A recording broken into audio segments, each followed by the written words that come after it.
હું એક વિધવા હતી. રાત્રિના 10 વાગ્યા હતા. મારી દીકરી તાવમાં તડપતી હતી. તેને હોસ્પિટલ લઈ જવી ખૂબ જરૂરી હતું. મારા ઘરથી હોસ્પિટલ લગભગ 5 કિલોમીટર દૂર હતી. મેં મારી દીકરીને એક કપડામાં લપેટી અને હાથમાં ઊંચકીને હોસ્પિટલ તરફ ચાલવા લાગી. કોઈ પણ વાહન મળતું નહોતું. અચાનક પાછળથી એક રિક્ષા આવી અને મારી પાસે આવીને ઊભી રહી. તે રિક્ષામાં એક યુવક હતો. તેણે મને પોતાની તરફ બોલાવી. ચારે તરફ અંધારું હતું. હું રિક્ષા પાસે ગઈ અને મિત્રો, આ વાર્તા ફક્ત કાલ્પનિક છે. તેનો હકીકત સાથે કોઈ સંબંધ નથી. આનો હેતુ માત્ર મનોરંજન અને શિક્ષણ છે. કૃપા કરીને વાર્તાને એક કલ્પના તરીકે માણો. નમસ્કાર મિત્રો, મારું નામ વૈશાલી છે. હું એક શહેરમાં ભાડાના રૂમમાં રહું છું. હું વિધવા છું અને મારી 1 વર્ષની નાની દીકરી છે. મારી દીકરીને હું પાડોશની એક દાદીમા પાસે રાખી દઉં છું અને તેમને થોડા ઘણા પૈસા આપું છું. અને હું લોકોના ઘરમાં જઈને વાસણ માંજવાનું અને ભોજન બનાવવાનું કામ કરું છું. મારા પતિના ગુજરી જવાથી હું એકદમ એકલી પડી ગઈ છું અને મારી દીકરીને હું જ ઉછેરી રહી છું. હવે એ જ મારું ભવિષ્ય છે. તે દિવસે મારી દીકરીને ઘણો તાવ હતો, પરંતુ કામની મજબૂરીને લીધે હું તેને હોસ્પિટલ લઈ જઈ શકી નહીં. મને લાગ્યું થોડો તાવ હળવો થશે, થોડી વારમાં ઠીક થઈ જશે. એ માટે હું આખો દિવસ બીજાના ઘરમાં વાસણ અને રસોઈ કરતી રહી. સાંજે જ્યારે ઘરે આવી ત્યારે મેં દીકરીનું શરીર ઠંડા પાણીથી લૂછ્યું. પણ જેમ જેમ રાત વધી તેમ તેમ તેનો તાવ પણ વધી રહ્યો હતો. હવે રાત્રિના 10 વાગી ગયા હતા અને તેનો તાવ ખૂબ જ વધી ગયો હતો. તેને તરત જ હોસ્પિટલ લઈ જવી જરૂરી હતી, પરંતુ મને સમજાતું નહોતું કે શું કરવું. જ્યાં હું રહેતી હતી ત્યાં નજીકમાં કોઈ ગાડી મળી નહોતી અને રાત્રે બધા વાહન બંધ થઈ ગયા હતા. મેં મારી દીકરીને ઊંચકી કપડામાં લપેટી અને હોસ્પિટલ તરફ પગપાળા જવા લાગી. હોસ્પિટલ મારા ઘરથી લગભગ 5 કિલોમીટર દૂર હતું. હું મુશ્કેલીથી અડધો કિલોમીટર જ ચાલી હતી કે અચાનક એક રિક્ષા મારી પાસે આવીને ઊભી રહી. તેમાં એક યુવક બેઠેલો હતો. ઉંમરમાં મારાથી 2-3 વર્ષ મોટો હશે. તેણે પૂછ્યું, આટલી મોડી રાત્રે ક્યાં જઈ રહ્યા છો? અને તમે સ્ત્રી થઈને આ સમયે બહાર કેમ ફરો છો? હું રડતા રડતા બોલી, મારી નાનીને ખૂબ તાવ છે અને તે બેભાન છે. તેને હોસ્પિટલ લઈ જવી ખૂબ જરૂરી છે. મારી વાત સાંભળીને તેણે મારી ઉપર દયા આવી ગઈ અને તેણે મને રિક્ષામાં બેસવાનું કહ્યું. હું દીકરીને લઈને રિક્ષામાં બેસી ગઈ અને થોડા સમયમાં તે મને નજીકની હોસ્પિટલમાં લઈ ગયો. તેની ડૉક્ટર સાથે ઓળખાણ હતી, એટલે સીધા ડૉક્ટર પાસે લઈ ગયો અને ડૉક્ટરે તરત જ સારવાર શરૂ કરી. ડૉક્ટરે મારી ઉપર ખૂબ ગુસ્સો કર્યો.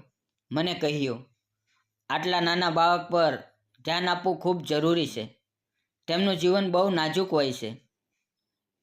એટલો બધો તાવ હોવા છતાં સવારથી હજુ સુધી કંઈ નથી કર્યું. ડૉક્ટર સાચું બોલતા હતા. દીકરી પર ધ્યાન આપવું જોઈએ, પરંતુ મારી મજબૂરી હતી, કારણ કે હું રોજ કમાઈને જ મારું અને મારા દીકરીનું પેટ ભરું છું. મારા માટે કોઈનો સહારો નહોતો. હું બહાર બેન્ચ પર બેઠી હતી અને એ રિક્ષાવાળો, જે મારી સાથે ઓળખાણનો પણ નહોતો, તે પણ મારી સાથે બેઠો હતો. તેણે મારું નામ પૂછ્યું અને હું ક્યાંથી આવું છું તે પૂછ્યું. ત્યારે મેં તેને કહ્યું, હું અહીં શહેરમાં જ રહું છું. વાસણ માંજવાનું અને રસોઈ બનાવવાનું કામ કરું છું. હું વિધવા છું. મારી વાત સાંભળીને તેને ખૂબ દુઃખ થયું. હું રડી રહી હતી અને તેનો વારંવાર આભાર માનતી હતી. ડૉક્ટરે મારી દીકરીને સેલાઈન લગાવી અને દવાઓ શરૂ કરી. રિક્ષાવાળો લગભગ 1 કલાક મારી સાથે રહ્યો અને પછી બોલ્યો, હવે હું જાઉં છું. મેં મારા પર્સમાંથી થોડા પૈસા કાઢીને તેને આપવા લાગી, પરંતુ તેણે પૈસા લેવાની સાફ ના કરી દીધી અને ત્યાંથી ચાલ્યો ગયો. મેં ફરીથી તેનો આભાર માન્યો. તેના ગયા પછી મને યાદ આવ્યું કે મેં તો તેનું નામ જ ના પૂછ્યું. થોડા સમય બાદ ડૉક્ટરે મને દીકરી પાસે જવાની પરવાનગી આપી અને હું આખી રાત તેની પાસે બેસી રહી. સવારે લગભગ 9 વાગ્યે એ જ રિક્ષાવાળો ફરી હોસ્પિટલ આવ્યો. હું દીકરીની પાસે બેઠી હતી અને તેને જોઈ મને ખૂબ આશ્ચર્ય થયું. તે અંદર આવ્યો અને પૂછ્યું, હવે તમારી દીકરી ઠીક છે?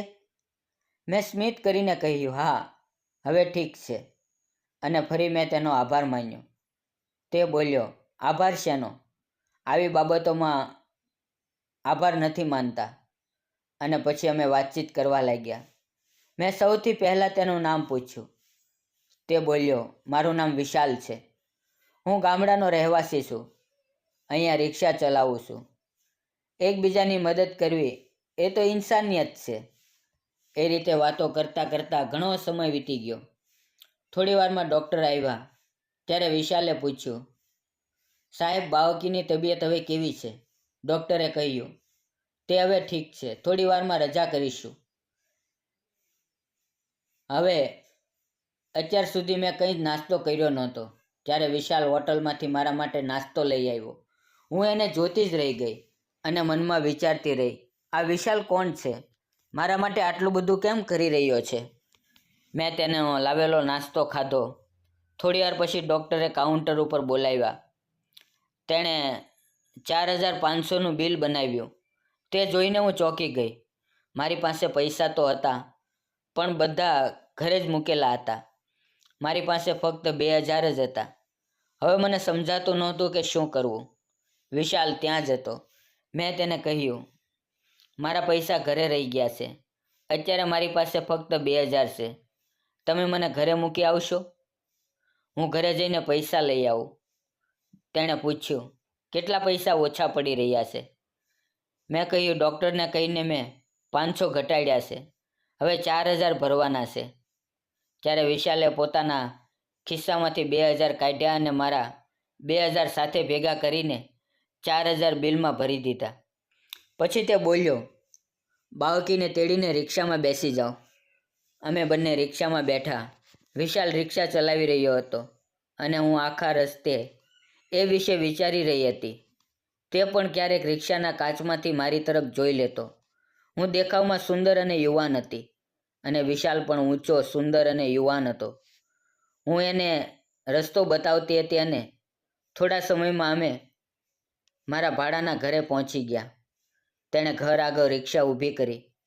હું ઉતરી અને એને અંદર આવવાનું કહ્યું, પણ તેણે કહ્યું, હું જલ્દીમાં છું, પછી ક્યારેક આવું છું. મેં એને 5 મિનિટ રોકાવાનું કહ્યું. હું જલ્દીથી અંદર ગઈ. દીકરીને ખાટલા પર સુવડાવી અને 3000 રૂપિયા લઈને બહાર આવી, જેથી તેને પૈસા આપી શકું. પરંતુ વિશાલે પૈસા લેવાની ફરીથી ઇનકાર કરી દીધો અને કહ્યું, રહેવા દો. મારી આંખોમાં આંસુ આવી ગયા અને થોડી વારમાં એ રિક્ષા લઈને ચાલ્યો ગયો. હું અંદર આવી પછી ઘરનું કામ કરવા લાગી અને ફરી રોજની જેમ કામ ઉપર જવા લાગી. હું મારી દીકરીને પાડોશની દાદી પાસે રાખી દેતી હતી. એકવાર સવારે 10 વાગ્યે હું વાસણ અને રસોઈ કરી મારી રૂમ તરફ પાછી ફરી રહી હતી. અચાનક મારી બાજુમાં એક રિક્ષા આવીને ઊભી રહી ગઈ. તે વિશાલ જ હતો. તેણે મારી તરફ જોઈને સ્મિત કર્યું અને મેં પણ સ્મિત કર્યું. મેં પૂછ્યું, ક્યાં જઈ રહ્યા છો? તે બોલ્યો, એમ જ, રસ્તામાં હતો. વિચાર્યું તમને મળી લઉં. મેં કહ્યું, આવો ઘરે ચા પીવા. તેની પાસે સમય હતો. હું રિક્ષામાં બેસી ગઈ. તેણે રિક્ષા સીધી મારા ઘરની આગળ રોકી. હું અંદર ગઈ. દીકરી પાડોશની દાદી પાસે રમતી હતી. મેં વિશાલને અંદર બોલાવ્યો. એને ખાટલા પર બેસાડ્યો, પાણી આપ્યું, પછી બંને માટે ચા બનાવી. હું જમીન પર બેઠી હતી અને વિશાલ ખાટલા પર. અમે વાતો કરતા રહ્યા. તેણે મારી દીકરી વિશે પૂછ્યું. મેં કહ્યું, તે હવે સંપૂર્ણ ઠીક છે અને ખુશીથી રમે છે. પછી મેં એની વાતો જાણી અને વિશાલ બોલ્યો, હું ગામનો રહેવાસી છું. ગ્રેજ્યુએશન કર્યું છે. અહીંયા રિક્ષા ચલાવું છું. માતા પિતા ગામડે રહે છે અને થોડીક ખેતી કરે છે. અને મારા માટે હવે છોકરી જોવાનું ચાલે છે. ચા પૂરી થઈ. મેં કહ્યું, તમે ભોજન કરવા સાંજે આવશો? એ બોલ્યો, જરૂર નથી, પણ મેં આગ્રહ કર્યો. એ બોલ્યો, સાંજે 7 વાગ્યે આવીશ. પણ મેં કહ્યું, એ સમયે હું કામ ઉપર હોઉં છું. તમે 8 વાગ્યા પછી આવો. એ રાજી થયો અને હા કહી. તે દિવસે હું ખૂબ ખુશ હતી. બધા કામ પૂરા કરીને 7:30 વાગ્યે ઘરે આવી ગઈ અને વિશાલ માટે ભોજન બનાવ્યું. 8 વાગ્યે બધું તૈયાર હતું. મેં રૂમ સાફ કર્યો. 8:30 વાગ્યે વિશાલ આવ્યો. મેં એને પાણી આપ્યું. તેણે હાથ પગ ધોયા અને પછી મેં ભોજન પીરસ્યું. અમે બંને સાથે બેઠા વાતો કરતાં કરતાં ખાવાનું પૂરું કર્યું. તે પછી વિશાલે મારા હાથમાં એક નાનું પેકેટ મૂક્યું. મેં પૂછ્યું, આ શું છે? એ બોલ્યો, તમે જાતે જ ખોલીને જુઓ. મેં ખોલ્યું તો તેમાં મારી દીકરી માટે નાની પાયલ હતી. મારી આંખોમાં આંસુ આવી ગયા, કેમ કે મારી આર્થિક સ્થિતિ એટલી નબળી હતી કે હું દીકરી માટે પાયલ હજુ સુધી ખરીદી શકી નહોતી. વિશાલનો મારી દીકરી પ્રત્યેનો લાગણીભર્યો સ્નેહ જોઈને હું ભાવુક થઈ ગઈ. મારી આંખોમાંથી આંસુ વહેવા લાગ્યા અને હું અચાનક એના ગળે લાગી ગઈ ને જોરથી રડવા લાગી. વિશાલ મારી પીઠ થપકાવતો રહ્યો અને મને સાંત્વના આપતો રહ્યો. એ પછી એ બોલ્યો, તમે એટલા કેમ રડી રહ્યા છો? મેં કહ્યું, વિશાલ, આપણો સંબંધ શું છે? તમે મારા કોણ છો? તમે મારી દીકરી માટે એટલું બધું કર્યું શા માટે? એ બોલ્યો, જ્યારે મેં તમને પહેલી વાર જોયા હતા ત્યારે જ લાગ્યું કે કોઈ પોતાનું મળી ગયું છે. તમને જોઈને મદદ કરવાની ઈચ્છા થાય છે. કદાચ તમે મને ગમવા લાગ્યા છો. મારું મન તમારાથી જોડાઈ ગયું છે. મને તમે પ્રિય લાગી રહ્યા છો. તેના આ શબ્દો સાંભળીને હું ચોંકી ગઈ. હું વિધવા હતી, મારી નાની દીકરી હતી અને એ મને પ્રેમની વાતો કરતો હતો. એણે મારો હાથ પોતાના હાથમાં લીધો, મારા હાથ પર હળવું ચુંબન કર્યું અને પૂછ્યું, જો તમારી ઈચ્છા હોય તો શું આપણે લગ્ન કરી શકીએ? મારી આંખોમાં ફરી આંસુ આવી ગયા. એ રીતે અમુક દિવસો અમે મળતા રહ્યા, એકબીજાને સમજતા રહ્યા. વિશાલ મને ખૂબ ચાહતો હતો. થોડા સમયમાં અમે લગ્ન કરી લીધા. વિશાલે મારી દીકરીને પણ સંપૂર્ણ સ્વીકારી લીધી. હવે હું અને વિશાલ બંને પ્રેમથી જીવન જીવી રહ્યા છીએ. અમારું ઘર પરિવાર ખુશી અને આનંદથી ભરેલું છે. મિત્રો, મેં અને વિશાલે લગ્ન કરી લીધા.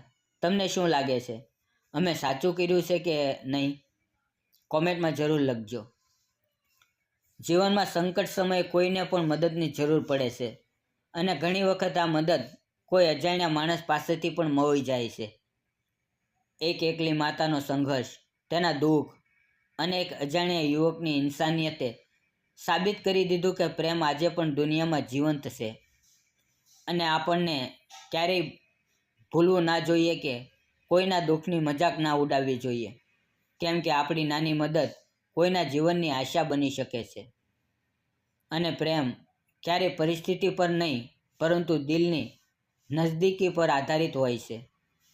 મિત્રો, આ પ્રેમ કહાની તમને કેવી લાગી? જો સારી લાગી હોય તો વિડીયોને લાઇક, શેર અને ચેનલને સબસ્ક્રાઈબ કરવાનું ભૂલશો નહીં. ફરી મળશું આવતીકાલે એક નવી વાર્તાની અંદર. ત્યાં સુધી આવજો અને વિડીયો પૂરો જોવા બદલ આપ સૌ મિત્રોનો દિલથી ખૂબ ખૂબ ધન્યવાદ મિત્રો. ફરી મળીએ આવતીકાલે. ત્યાં સુધી આવજો.